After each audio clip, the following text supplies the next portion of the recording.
L'ego se nourrit de séparation, mais l'amour se nourrit d'unité. Eckhart Tolle. L'ego joue un rôle déterminant dans la manière dont nous interagissons avec les autres. Souvent invisible à nos yeux, il se cache derrière nos pensées, nos émotions et nos réactions, façonnant nos relations sans que nous en soyons pleinement conscients. En réalité, l'ego est un filtre à travers lequel nous percevons et interprétons nos expériences et nos interactions sociales. Ce filtre peut déformer la réalité, créant des malentendus, des conflits ou des tensions, mais aussi influençant la manière dont nous cherchons à être perçus et validés par les autres. Nos comportements envers autrui sont souvent dictés par les désirs et les peurs de l'ego, qu'il s'agisse du besoin d'être admiré, de la peur du rejet ou de la volonté de contrôler une situation. L'ego se nourrit de nos pensées, de nos jugements et de nos attentes envers les autres, et il peut transformer des relations harmonieuses en champ de bataille émotionnel. En agissant de manière subtile, il instille des idées de séparation, de compétition et de comparaison, et impose des réactions conditionnées, souvent instinctives. Voyons maintenant les différentes facettes de l'ego dans les interactions humaines, les conflits qu'il engendre, la projection qu'il opère sur autrui et les manipulations émotionnelles qu'il utilise pour maintenir son contrôle. Les conflits. Les conflits naissent souvent de notre attachement à nos croyances, à notre image et à notre besoin d'exister aux yeux des autres. Lorsque l'ego prend le contrôle, il transforme les désaccords en lutte de pouvoir, nous enfermant dans des schémas de défense, de domination ou de rejet. Il joue alors un rôle central dans les conflits interpersonnels en influençant nos comportements et nos réactions dans des situations tendues. Par son besoin constant de validation, sa peur de la perte et sa recherche de contrôle, il crée des dynamiques relationnelles, parfois destructrices. Dans chaque aspect de nos conflits relationnels, l'ego se cache, alimentant des comportements et des pensées qui nous éloignent de l'équilibre, de l'empathie et de la réconciliation. Que ce soit par le besoin d'avoir raison, la peur de l'abandon ou la dépendance affective, l'ego façonne nos interactions et engendre des dynamiques qui entravent la véritable connexion. Le besoin d'avoir raison. L'un des mécanismes les plus visibles de l'ego dans un conflit est son besoin irrépressible d'avoir raison. Lorsqu'il se sent attaqué ou mis en doute, l'ego cherche à imposer son point de vue, souvent au détriment de la communication et de la compréhension mutuelle. Ce besoin de validation peut mener à des discussions interminables où chaque partie cherche à prouver que son opinion est la bonne, sans réellement écouter l'autre. Le rôle de l'ego dans l'escalade des conflits est donc indéniable. Il se nourrit de la reconnaissance de sa vérité, renforçant l'idée d'un soi séparé et supérieur. Au lieu de favoriser la réconciliation, l'ego cherche à affirmer son pouvoir et son autorité, même si cela signifie que la relation en souffre. Plus nous nous accrochons à la nécessité d'avoir raison, plus nous nous éloignons de l'essence véritable de la relation, qui réside dans la compréhension, l'empathie et le respect mutuel. La peur de l'abandon. Une autre facette importante de l'ego dans les relations est la peur de l'abandon. Cette peur est enracinée dans l'idée que notre valeur est liée à l'acceptation des autres et que leur rejet ou leur éloignement constitue une menace existentielle. L'ego utilise cette peur pour manipuler nos comportements, souvent de manière subtile, dans les relations intimes, amicales ou familiales. Dans une relation amoureuse, par exemple, l'ego peut créer des attentes irréalistes et des comportements possessifs, convaincu que l'amour et l'attachement sont conditionnés par la proximité physique et émotionnelle.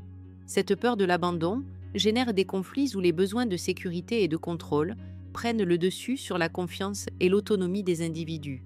L'ego devient alors un instrument de dépendance, où les personnes se retrouvent à chercher constamment la validation et l'approbation de l'autre, plutôt qu'à cultiver une relation saine, équilibrée et libre de toute attache. La dépendance affective.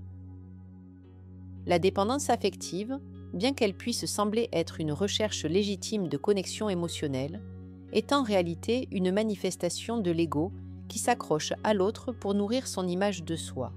L'ego cherche à combler un vide intérieur en s'identifiant à une relation, convaincu que sa valeur dépend de l'amour, de l'attention ou de l'approbation de l'autre. Cette dynamique crée un déséquilibre dans la relation, où une des personnes, souvent inconsciemment, devient dépendante de l'autre pour se sentir complète.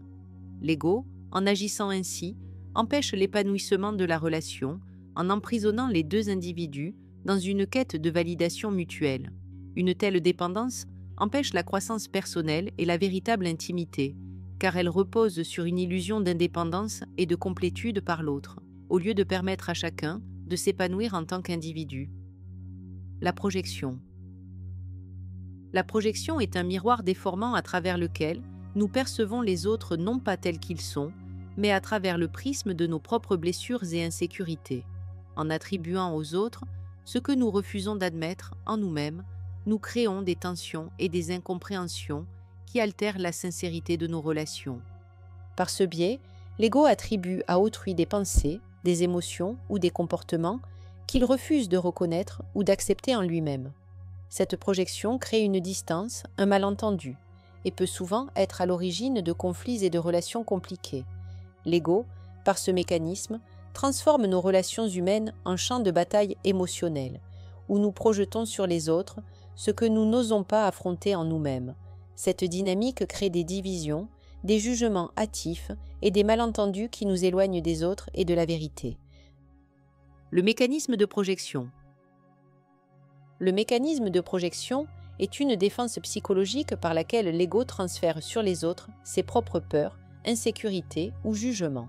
Plutôt que de faire face à ses propres défauts ou fragilités, l'ego préfère les externaliser, les voyant chez l'autre. Par exemple, une personne qui éprouve une profonde peur de l'échec pourrait accuser les autres de ne pas se donner assez pour réussir, projetant ainsi sa propre crainte sur les autres. De même, des sentiments de honte ou de culpabilité peuvent être projetés sur autrui sous forme de critiques ou de jugements sévères, comme si l'on rejetait sur l'autre ce que l'on n'accepte pas chez soi. La projection permet à l'ego de préserver son image et d'éviter de se confronter à ses propres imperfections. Cependant, cette stratégie n'est que temporaire et mène à une vision déformée des autres, loin de la réalité, et entrave ainsi une véritable compréhension et acceptation mutuelle. En projetant ses peurs ou ses désirs sur les autres, l'ego renforce l'illusion de séparation. Comment l'ego crée des divisions? La projection a des conséquences profondes sur nos relations interpersonnelles. En attribuant à l'autre ce que nous refusons de voir en nous, nous créons des divisions. Plutôt que de voir l'autre dans sa pleine humanité, avec ses qualités et ses défauts, nous ne percevons que l'image déformée de ce que nous projetons sur lui. Cette distorsion engendre des jugements rapides et des stéréotypes, renforçant l'idée d'une séparation entre nous et eux. Cela peut mener à des conflits intenses, car les projections nourrissent des malentendus et des incompréhensions. Lorsqu'on projette ses propres insécurités ou blessures sur l'autre, nous interprétons souvent des comportements neutres comme des rejets ou des attaques personnelles.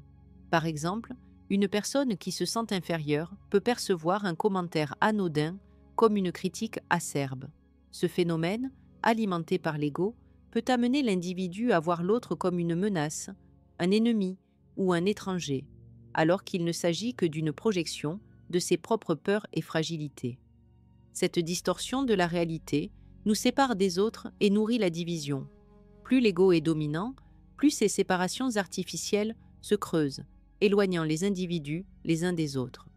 L'ego, dans son rôle de protecteur, utilise la projection pour renforcer l'idée qu'il est distinct des autres, qu'il est unique et séparé, et donc, selon lui, en danger. C'est cette séparation, ce sentiment d'être distinct, qui alimente l'illusion de l'identité de l'ego. En projetant ses peurs et ses insécurités, l'ego renforce l'idée qu'il est quelqu'un, distinct des autres. Ce processus de division, qui repose sur des jugements et des perceptions erronées, ne fait qu'accroître le sentiment de séparation. Plus l'ego s'identifie à ses projections, plus il se fortifie dans l'idée d'être un individu unique et isolé. Ce sentiment d'identité se nourrit alors de l'opposition à l'autre, à ce qui est perçu comme différent ou menaçant.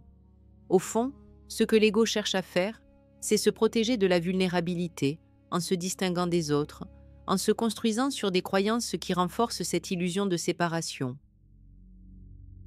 La projection dans les relations amoureuses et familiales.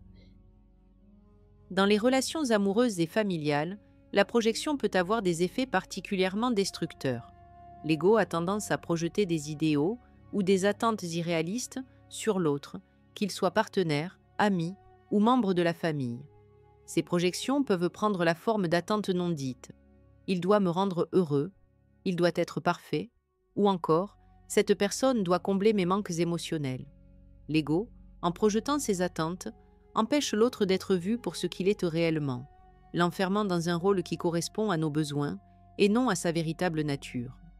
Dans une relation amoureuse, par exemple, l'ego peut projeter l'idée d'un amour idéal, que l'on attend de l'autre pour se sentir complet. Lorsqu'une personne n'arrive pas à combler ses attentes irréalistes, l'ego peut alors se sentir trahi ou déçu, renforçant le cycle de souffrance et de frustration. Dans une relation familiale, des projections similaires peuvent se manifester sous forme de jugement. Mon enfant ne réussit pas comme je le souhaite. Mon partenaire ne prend pas soin de moi de la manière dont je l'attends. Ces projections alimentent des attentes irréalistes et des conflits, car elles sont basées sur des constructions mentales, non sur la réalité des autres. Merci de votre écoute. Vous pouvez retrouver le lien vers le livre complet dans la description et la suite de la lecture de ce livre sur la chaîne YouTube La Pensée Holistique. Pensez à vous abonner pour être averti des mises en ligne des prochains chapitres. Et aussi, retrouvez tous les liens vers les ressources inspirantes de Full Coaching directement dans la bio.